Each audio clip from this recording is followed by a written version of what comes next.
Hello, hope you're doing well. In this video, I'm going to run through a decidedly junk wax set of baseball cards that's been in my collection for 30 years or so. I think I got this at a card show in the early 1990s, perhaps 1990. You can see it has a high-tech label on here that tells you exactly what it is. Fleer 1988 complete set. Why it's not 1988 Fleer instead of Fleer 1988, I couldn't tell you. So I remember when these cards came out in the spring of '88. I wasn't all that enamored with them. Just a little bit. I had really liked the '87s. 87s were hard to come by here in central Indiana. And I thought the fade on the borders was pretty cool. This one always reminded me of like a Little Debbie cupcake or something. These red, white, and blue borders. But you know, looking at them now, they're not so bad. They're very, very common, and that's part of the thing. I think it was obvious right off the bat, and so that's probably one of the reasons why I wasn't so in love with them. But they do have kind of that same fade of the photo up into the white border. So there's a lot of bright white here. The red, white, and blue stripes are a little distracting. But one of the cool things with Fleer was that they always ordered their sets by finish from the previous year, and by team. So the Minnesota Twins, who had won the World Series in 1987, were right up front with number 1, and then they alphabetized within the team. So Keith Atherton got the honor of being card number 1 in the 1988 Fleer set. So I'll just kind of flip through these and point out some highlights. There's Don Baylor, Burt Blyleven, Steve Carlton. Carlton with the Twins, that still looks weird, but a couple of Hall of Famers there. We got Gary Gaetti, Gary Gagne, Dan Gladden. Okay, Herbeck. Herbie was another great Twin. Joe Niekro. So they had some age and experience on their staff that year. Kirby Puckett, another Hall of Famer. So the team was pretty loaded, and of course they beat the St. Louis Cardinals, and there's Frank Viola. They beat the St. Louis Cardinals in that 7-game World Series in '87. Pretty thrilling tilt. Let's see, Cardinals. Let's see, Tom Herr, Willie McGee, Tony Pena. So they were kind of a small ball group. Hey, look, there's a price tag on Ozzie Smith. So at some point, either I or someone else was attempting to sell Ozzie for 50 cents. So there's a Hall of Famer. And then the Tigers were next. So they won the American League East. And Doyle Alexander is kind of famous because he came over to the Tigers in a trade with the Braves that sent John Smoltz back to Atlanta, I guess. So it helped them win the division, and then Smoltz went on to do a few good things. Slugger Darrell Evans, Kirk Gibson, who was going to have he was already kind of a World Series hero, but he was going to have that big moment in 1988. Willie Hernandez, Chet Lemon. So still a lot of the Tigers players that had been with them when they won that '84 World Series.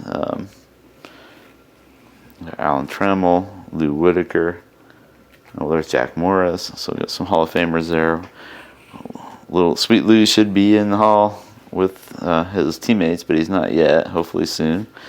And then the Giants, who won the NL West. So we got Will Clark, Chili Davis, Dave Dravecky, still healthy there.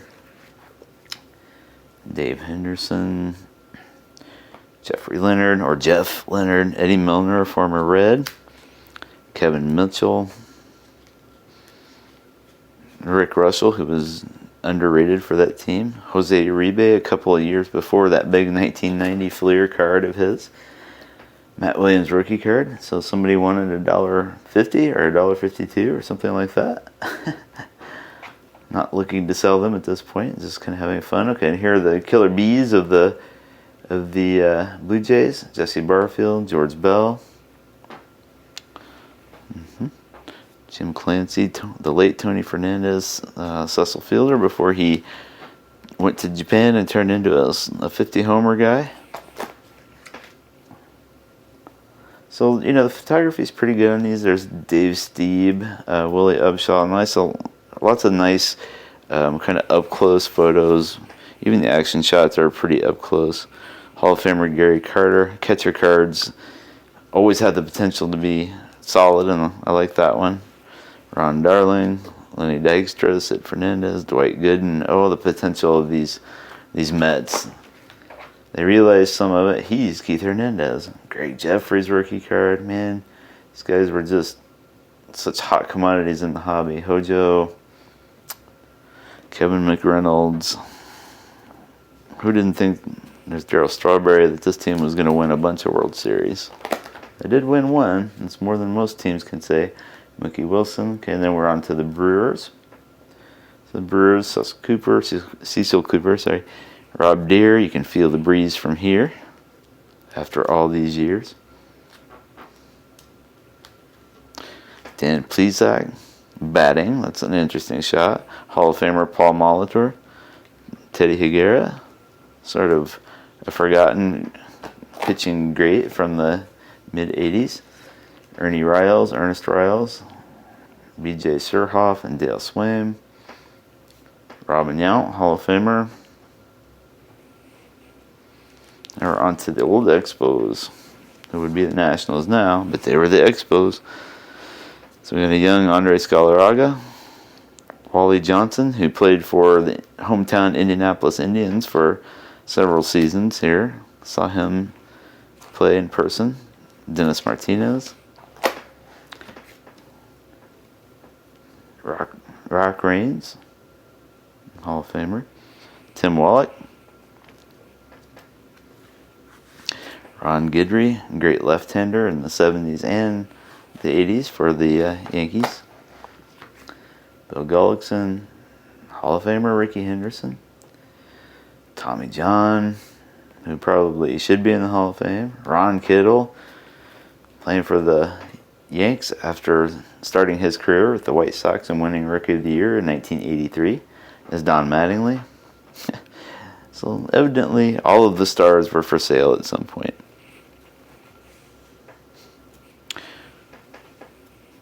Okay, Cladell Washington. So the Yankees weren't just loaded, but they did have some superstars. I mean, Mattingly was about as big as it got in the mid-'80s. Dave Winfield, getting a little older, but he had some good baseball in front of him. There's my Reds. So Buddy Bell. This was showing them in from their '87 season. They were in the midst of a big run of second-place finishes. They finally won in '90 after Pete Rose was gone. So Concepcion was still there, Eric Davis, Bo Diaz, Nick Asaski, John Franco, great names, great players. Barry Larkin, the Cobra, Dave Parker. Look at that shot. He's just like willing the ball out with his left hand there. You got to figure he's either mowed down some third baseman or the ball ended up in the seats somewhere. Kurt Stillwell, Jeff Treadway. Those two guys were kind of the upcoming middle infield prospects.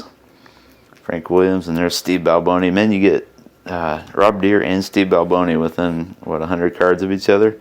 Can't beat that. So we're in the Royals. There's Hall of Famer George Brett. Bo Jackson, with all the potential in the world. Danny Jackson. Charlie Leibrandt, Jamie Quirk, the late Dan Quisenberry, one of the great closers of the 80s. Mr. Odd Year, Brett Saberhagen, Cy Young winner. Angel Salazar, Kevin Seitzer, who could hit for average all day long. Danny Tartabull, Gary Thurman, an Indianapolis born player. Frank White,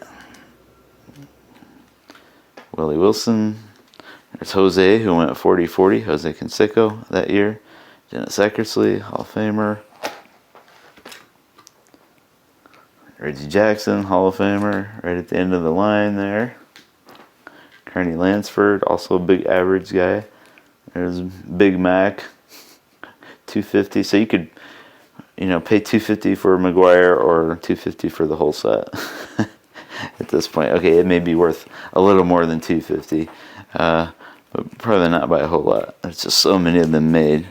but it still looks pretty good. It looks better now to me, displayed like this, than it did when I probably bought it. There's Dave Stewart, who won 20 games like every year for, I don't know, 2 or 3 decades.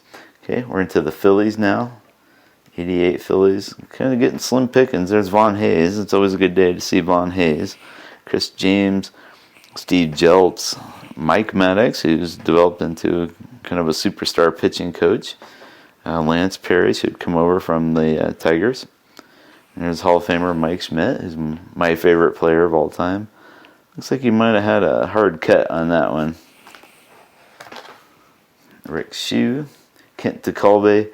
He can't even believe that he's got the ball in there, or he's fooling you, and he doesn't. Rafael Belliard, a young Barry Bonds, a young Bobby Bonilla. We're into the Pirates, so these are a couple years before the Pirates started winning division titles. Andy Van Slyke put together a lot of good years. Here we are with the Red Sox now. Marty Barrett, Todd Benzinger, Wade Boggs. So they were just a year removed in these photos, so showing 1987, a year removed from that heartbreaking 86 World Series loss. And you can see by where they fall in the binder that they finished pretty much middle of the pack. There's Ellis Burks, Roger Clemens, Dwight Evans, another guy who's remains underrated, might have a stronger Hall of Fame case than some would imagine. If you just look at the stats, there's Mike Greenwell, who's putting up really big numbers during this period. Sam Horn, slugging designated hitter, and I think first baseman sometimes. Bruce Hurst. Big Jim Rice, who was pretty close to the end of the line here, 10 years removed from his prime, but man, what a prime in 78. He was like Babe Ruth or something there in Boston. Here we are with the Mariners, and it's encouraging for them, I'm sure at this point, that they weren't dead last. So there's Alvin Davis, one of their few offensive weapons at the time. There's Mark Langston, won a lot of games. Edgar Martinez, young Edgar, I think that's a rookie card. Mike Moore, Mike Morgan, John Moses, Donnell Nixon, who was, I think, a speedster. I think he was a good prospect there for a while too. Ken Phelps, who had a great mustache and could hit a few long balls. Harold Reynolds, who's a little more popular, or a little more well-known now. Anyway, I don't know about popular, but more well-known for his sportscasting. There's Harold Baines, a Hall of Famer, whether you like it or not. Floyd Bannister, Richard Dotson. So those guys kind of anchored some of those White Sox staffs that won some games in the 80s. Hall of Famer Carlton Fisk, who caught forever. Isaac Guillen, feature manager, who won the American League Rookie of the Year award in, what was it, 1985, I think. Steve Lyons, broadcaster. Jack McDowell, Black Jack McDowell, Gary Reedus, another Red who ended up elsewhere. Greg Walker, Kenny Williams went on to front office position with the Sox. Jody Davis, there's Andre Dawson, fresh off his monster home run season with the blank contract year in 1987. Sean Dunston, who played for a long time. Leon Durham, one of those guys I always feared when he was hitting against the Reds. I feel like he mashed them pretty hard. I do not have the stats to back that up. And there's young Greg Maddux. Dave Martinez. Wait a minute. Okay. So let's see. Dave Martinez, Keith Moreland, Jamie Moyer, Rafael Palmeiro, Wade Rowden, Ryan Sandberg. So there's some intrigue out there. You can find it on the interwebs that played out between these three guys, I believe. Sandberg, Palmeiro, and Martinez. Probably not family safe matter, but it's an odd, I suppose, interesting story. There's Sandberg's fellow Hall of Famer, Lee Smith. Big old Rick Sutcliffe, 1984 Cy Young winner. Larry Anderson, who was later involved in the trade that brought Jeff Bagwell to the Astros. Oh, there's the late Ken Caminiti. It's probably a rookie card. Don't remember for sure. Jose Cruz, really good spark plug. Glenn Davis, slugger who got a lot of would-be home runs swallowed up by the Astrodome. Bill Doran, all-star second baseman. Mike Scott, Nolan Ryan. Some firepower in those two arms, that's for sure. Lots of strikeouts. Dave Smith, lots of saves there. Gerald Young.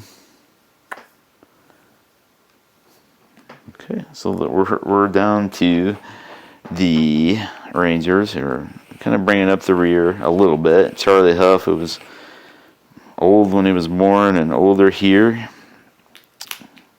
Audubey McDowell was an Olympian with that 84 team and appeared in the 85 top set, the Olympic subset. There's Ruben Sierra. He was around for a long time. Bobby Witt, Tony Armas, big slugger in the mid-'80s. Bill Buckner, late Bill Buckner. Brian Downing, one of the first guys to really promote fitness and weightlifting amongst baseball players. Wally Joyner, a couple years removed from his Wally World rookie season that took the sport and hobby by storm. Donnie Moore was unfortunately the GOAT in the American League Championship Series in 1986. Don Sutton, Hall of Famer. The Dodgers, so we got the Angels and the Dodgers kind of in no man's land here next to each other. I suppose that's fitting. There's Pedro Guerrero, another guy who seemed to take his frustrations out on my Reds. Earl Hershiser. So 88, these Dodgers would, of course, redeem themselves and would win a title that fall over the much favored Oakland A's. There's Fernando. Now we're in the Braves.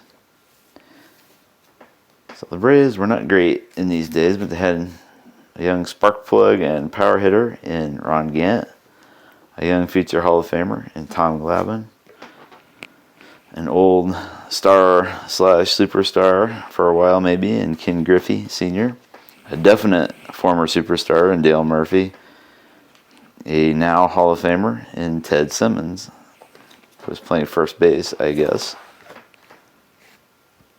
And then the Orioles were pretty bad, so some things don't change over time. Although we know there's Ray Knight, and they had Fred Lynn and Eddie Murray, so they have one Hall of Famer. And you know there's another one hiding in here. And here's Bill Ripken, the year before the knob expletive face fiasco. And there's Cal Ripken, his brother, a Hall of Famer. Lead pipe legend, if you will. Here are the Padres. So we know they got at least one Hall of Famer, too. They got two, at least. There's Goose Gossage. And there's the late, great Tony Gwynn. There's John Kruk, retired with exactly 100 home runs and a 300 average, even in the middle of a game, or during a game at least. Probably didn't even make it to the middle of the game. This is Brett Butler. Joe Carter, who might have had a big home run in the World Series. It seems like that's familiar. Blue Jays fans might remember that one. Corey Snyder had some powerful years in the 80s. Sammy Stewart always had a funny face. And then we got some superstar specials, which were kind of Fleer specialties. There's the one that was probably the most popular was the Oakland A's power team. It was before Bash Brothers was a phrase. So it has McGuire and Canseco. Well, let's see. Any other major superstars here? Well, there's masters of the double play. So Ozzie Smith and Ryan Sandberg. There's McGuire by himself. There's the Red Sox youngsters. So it's Greenwell, Burks, and Todd Benzinger. Oh, Tim Raines and Tony Gwynn. That's pretty solid. There's McGuire again with Pat Tabler. So we got Vince Coleman and Tony Gwynn.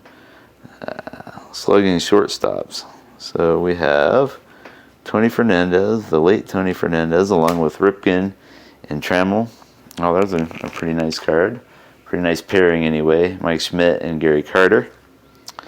And there's Eric Davis and childhood friend Darryl Strawberry. They'd end up in LA with the Dodgers together. There's Kirby Puckett with Matt Noakes.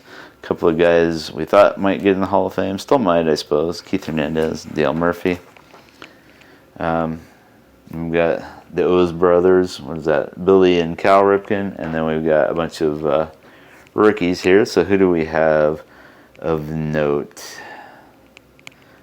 Chris Gwynn, brother of Tony. There's Mark Grace with Darren Jackson. So that was probably the star of the show. Joey Meyer was a slugger with the Brewers, or we all thought he would be. There's Damon Berryhill with the Cubs. Walt Weiss would win the American League Rookie of the Year award in '88. Who else? Kurt Manwaring. That's easy for me to say. Kurt Manwaring played for a while in the bigs, and then we got some checklists, and then World Series cards showing how the Twins ended up taking down the Cardinals in 7 games with MVP Jack Morris, 16 Ks, and then another Fleer specialty, the logo stickers that came in packs, since they couldn't sell gum with their cards. That's the 1988 Fleer set. Not a beauty, not a classic, but a vital part of hobby history nonetheless. Thanks for watching, and if you like this video, please give it a thumbs up and subscribe to our channel so you don't miss out on any of the fun here.